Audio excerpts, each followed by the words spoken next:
Hi ARC members, I'm Sarah, your fitness lead, and today we're going to be using the dual cable cross to talk about some great and very effective exercises for your obliques involving torso rotation. So the first thing we need to do is go get the appropriate handles.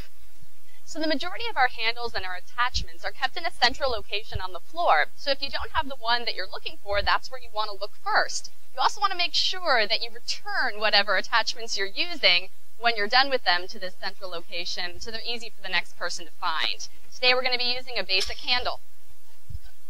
So these handles are really simple to attach. I'm simply going to reach up and clip it on.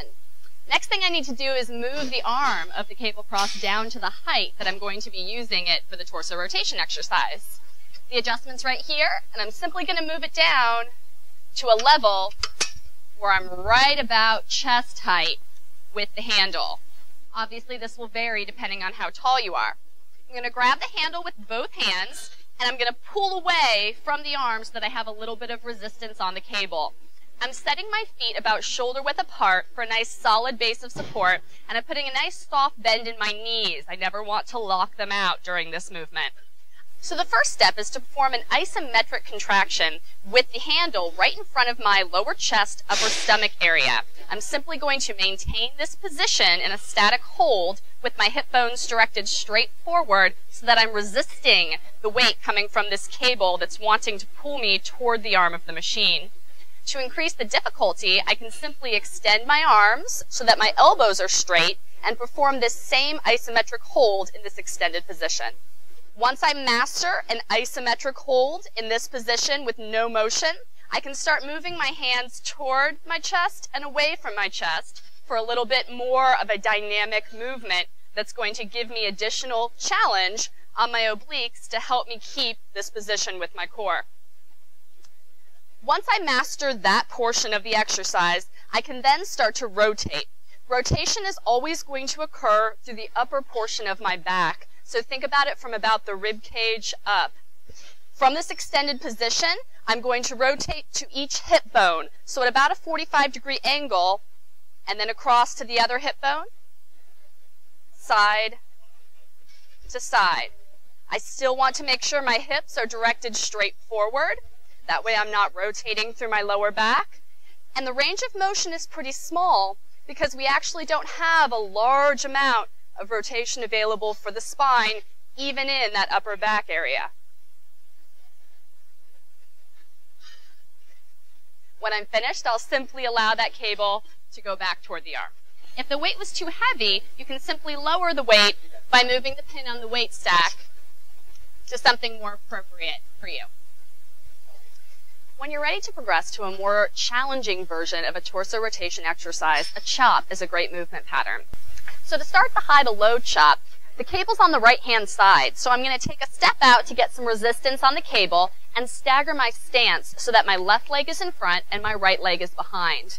To begin this exercise, I'm going to pivot my left foot so that I'm facing the cable, and as I pull across the body, I'm going to pivot my right foot so that I'm facing the direction of my left knee. So the range of motion comes across the chest to the cable, across the chest to the knee.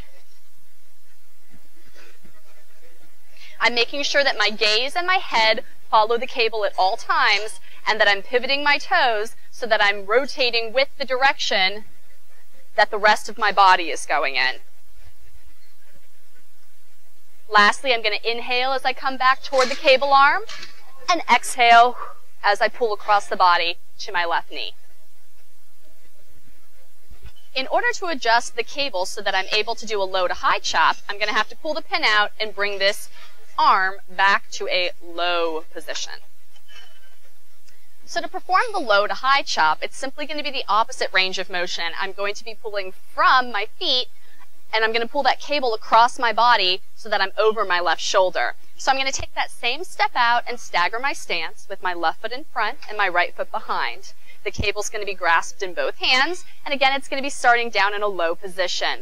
So to begin the movement, I'm going to rotate my right foot again, pivot toward the arm, and then as I pull across the body, I'm going to pivot my right foot so that I can bring this cable up directly over my left shoulder, to the chest, and to the arm, to the chest, over that shoulder.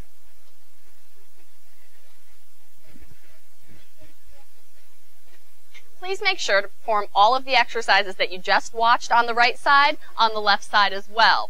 When you're finished, you want to unclip the handle and put it back where you found it.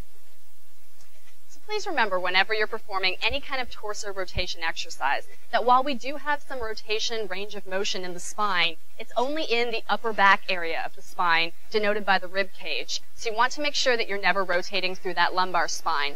Second of all, the exercises that you just watched in this video are meant to be done with light loads and high repetitions. So if you feel like you're losing your form at any point in time, feel free to back off on the reps or lower that weight. Start with the isometric versions of these exercises and progress to the more dynamic as you feel you are ready. Make sure you put the handles back when you're done. I'm Sarah, your fitness lead. Thank you so much for watching this video today. And please read the article that goes along with it for more information on how to get the most out of these exercises.